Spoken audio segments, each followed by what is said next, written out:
दर्शकों, नमस्कार। राम राम, जय श्री राम और जय माता दी।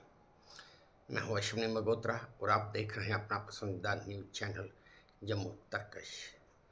दर्शकों, आज 24 अप्रैल 2025 का दिन है और मैं बड़े ही बुझे दिल से, बुझे मन से, ना चाहते हुए भी वीडियो बना रहा हूँ, क्योंकि वीडियो बनाना भी जरूरी था। जैसा कि आप सब जानते हैं कि 22 अप्रैल 2025 को कश्मीर के पहलगाम में कुछ टूरिस्टों पर आतंक का हमला हुआ और जिसमें तकरीबन 28 से 30 आदमियों के बीच पर्यटक मर गए। कहते हैं आज तक यही सुनते आए थे कि आतंक का कोई धर्म नहीं होता, लेकिन इस हमले ने बता दिया कि आतंक का भी धर्म होता है। मैं सिर्फ इसमें इतना ही कहना चाहता हूँ, कहाँ है हमारे वो नेता जो किसी वक्त कहते थे कि ये भूले भटके नौजवान हैं, इन्हें हमें अपने समाज की विचारधारा में लाना है। लेकिन कुछ और कहूँ उसके लिए एक तो मैं निशब्द हूँ, मेरे पास शब्द ही नहीं है कि मैं किन शब्दों में इस हमले की निंदा करूं। लेकिन या फिर मैं कह सकता हूं कि मेरे शब्द इस हमले की निंदा करने के लिए नपुंसक हैं। खैर, ये तो राजनीति की बातें हैं, मैं इनमें ज़्यादा नहीं जाऊंगा, लेकिन इतना ज़रूर कहूँगा और मैं अपने दिल से कह रहा हूँ कि ये बात पक्की है, मेरे भारत के सारे भारतवासी ये नोट कर लें, लिख कर रख लें। एक तय वक्त पर भारत का प्रधानमंत्री नरेंद्र मोदी अपनी भाषा में एक बड़ा ही माकूल जवाब देगा अपने इस पड़ोसी मुल्क को, जिसका नाम पाकिस्तान है। ज़रूर याद रखो कि वो जवाब देगा और ऐसा माकूल जवाब देगा कि ये पाकिस्तान तो क्या, उसकी पुश्ते भी उसके इस जवाब को ताउम्र याद रखेंगे। इससे ज़्यादा मैं कुछ नहीं कह सकता। तो दोस्तों, मेरा आज का वीडियो इस टॉपिक पर नहीं, किसी और टॉपिक पर है। मुझे कि मेरे हाथ में दो तस्वीरें आई थीं। ये दोनों तस्वीरें मुझे किसी अखबार से मिली। एक अखबार में एक तस्वीर एक ऐसी लड़की की थी, हालांकि तस्वीर वो धुंधली है, लेकिन तस्वीर है कि वो लड़की अपने टाइम की, अपने कॉलेज यूनिवर्सिटी की टॉपर रही और उसके पास 50 से ज़्यादा ट्रॉफीज हैं और सर्टिफिकेट्स भी हैं। लेकिन जब वो उन सर्टिफिकेट्स को लेकर बाहर पब्लिक में काम मांगने गई या इंटर्नशिप मांगने गई, तो उसे तब जाके समझ आया कि ये तो महज एक कागज का टुकड़ा है। ये बात मैं अपने आप से नहीं कह रहा, ये वर्ड्स मैं उसी लड़की के कोट कर रहा हूँ। और दूसरी तस्वीर जो आई वो ये थी कि एक बेंगलोर में एक आईटी कंपनी के किसी एम्प्लॉई ने जोमेटो पर पिज़्ज़ा ऑर्डर किया और उस पिज़्ज़ा के पैक में डिलीवरी बॉय जो पढ़ा लिखा था, उसने भी एक स्लिप डाल दी कि भाई मैं पढ़ा लिखा हूँ और मुझे अगर हो सके तो कहीं पे इंटर्नशिप के लिए मेरी हेल्प कीजिए। चलिए, पहले आप ये दोनों तस्वीरें देख लीजिए जो मैं आपको दिखाने जा रहा हूँ, उसके बाद मैं आगे बताता हूँ। अब ये रही वो दोनों तस्वीरें।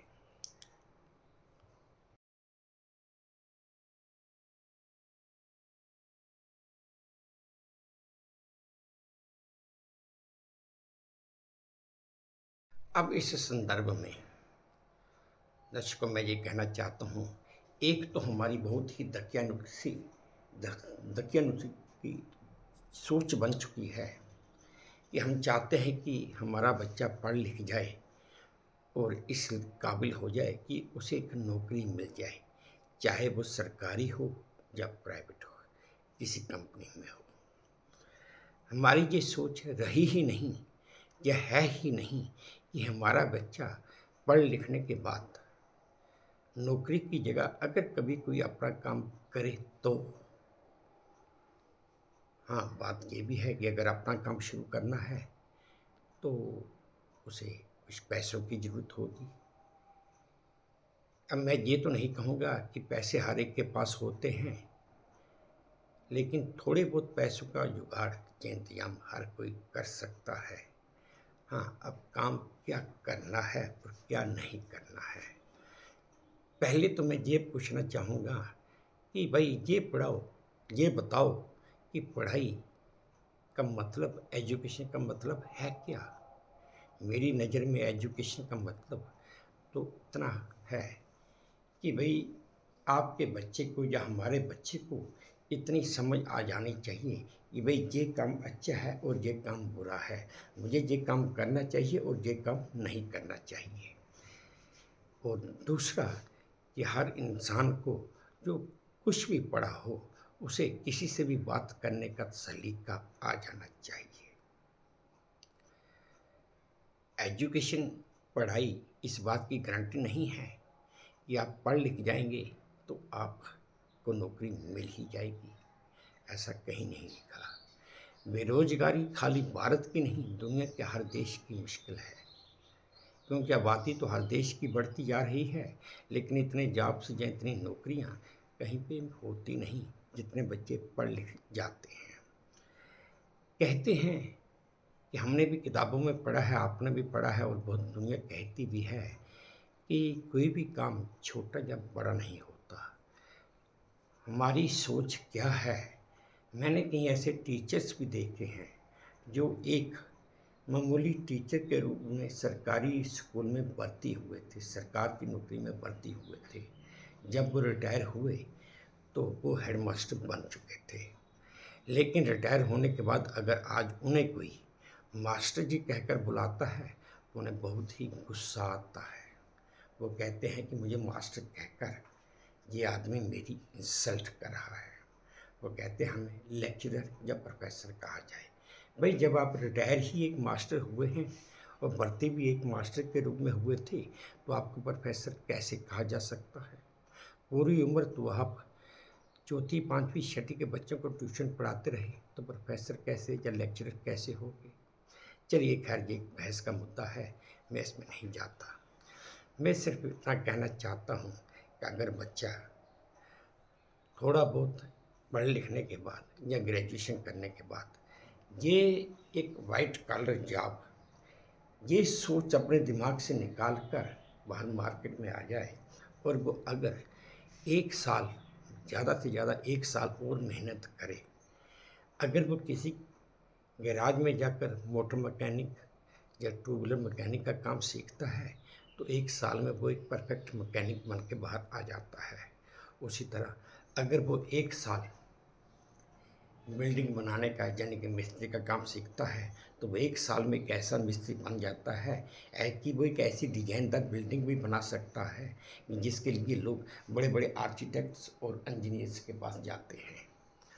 अगर वो किसी फर्नीचर बनाने वाले के पास काम सीखता है तो 1 साल में वो ऐसा कारीगर बन जाता है कि वो बड़े अच्छे से अच्छा डिजाइनदार और मजबूत सॉलिड फर्नीचर बनाकर लोगों को दिखा सकता है। हाँ, हम वैसे ही कई लोग उसके बाद कहेंगे भाई लड़के ने ग्रेजुएशन की है और देखो एक मिस्त्री का जहाँ मोटर मैकेनिकी का जहाँ एक कारपेंटर का काम कर रहा है। ये हमारी सोच है। अगर हमारी ये सोच आज बदल जाए तो यकीन मानिए जिस बच्चे की भविष्य के लिए हमने ये ख्वाब देखे हैं कि वो पढ़ लिखने के बाद एक नौकरी मिल जाए और नौकरी 30 दिन नौकरी करने के बाद अपनी सैलरी के लिए, अपनी तनख्वाह के लिए वही बच्चा जो हाथ ऐसे करने वाला था, अगर वो ये काम कर लेता है, अपना काम शुरू कर लेता है, तो अपना हाथ ऐसे करने की बजाय अपना हाथ ऐसे करेगा कि लोगों को सैलरी दे पाए। क्या ये हमारी सोच ऐसी नहीं होनी चाहिए? मैं ये नहीं कहूँगा कि कोई भी माँ बाप अपने बच्चे को ना पढ़ाए, पढ़ाना चाहिए, लेकिन उनके बच्चों के दिमाग से उन्हें ये सबसे पहले ये सोच निकालनी होगी कि बेटा या बच्चों, बेटा या बेटी जो भी है, आप पढ़ाई नौकरी के लिए नहीं कर रहे हैं, और ज़रूरी नहीं आपको नौकरी मिले, हो सकता है आपको काम करना हो।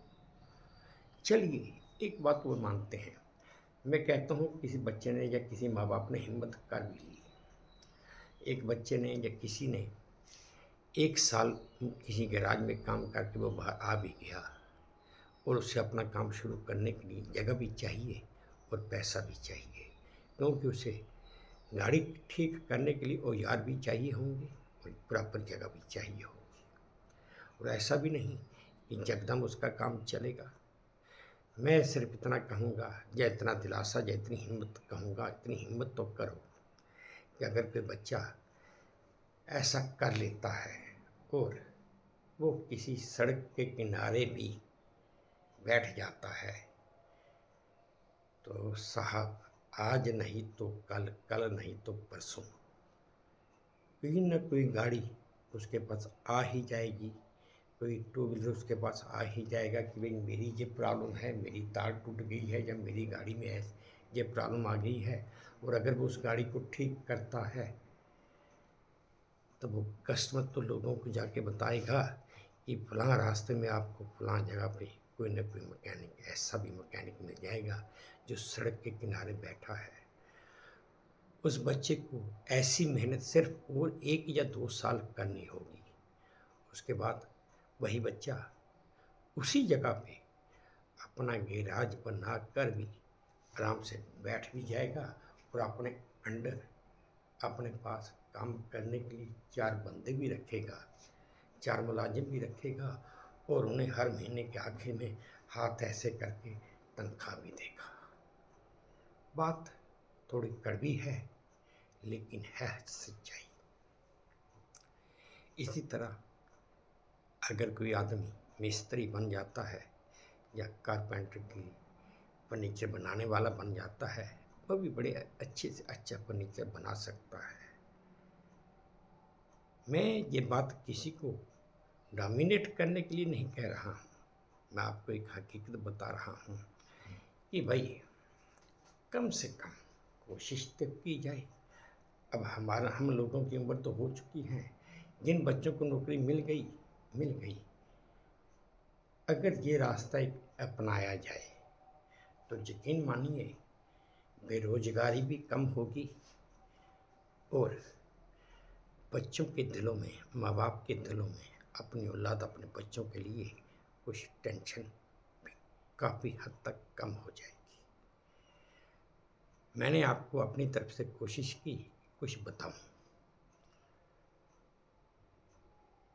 एजुकेशन, पढ़ाई इस बात की गारंटी नहीं है, मैं दोबारा कह रहा हूं, कि आपको अपनी पढ़ाई पूरी करने के बाद नौकरी मिल ही जाएगी। अगर आप सोचें कि आपका बच्चा डॉक्टर बन जाए, इंजीनियर बन जाए, तो भाई साहब आपका बच्चा डॉक्टर बन गया, ऐसा नहीं उसे डॉक्टर बनने के बाद एकदम नौकरी मिल जाएगी। वो अपना क्लिनिक खोलेगा, उसके बाद वहाँ बैठ जाएगा।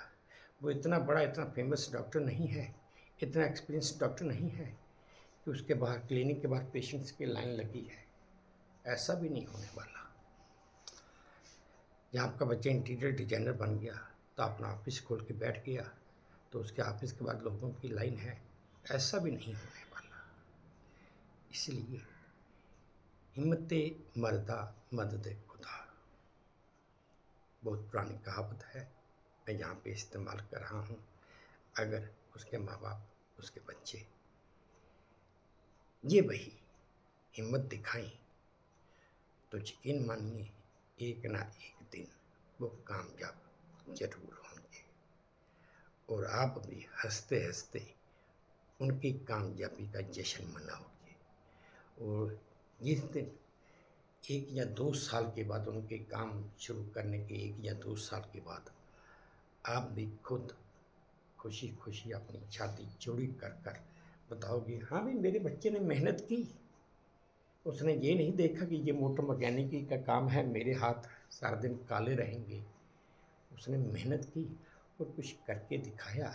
आज उसके पास 5 आदमी काम भी करते हैं, उसके मुलाजिम हैं, और वो उन 5 आदमी को सैलरी तनख्वाह भी देता है, लेता नहीं है किसी से। है ना गर्व की बात। कहते हैं ना कि कोई काम छोटा या बड़ा नहीं होता, काम काम होता है।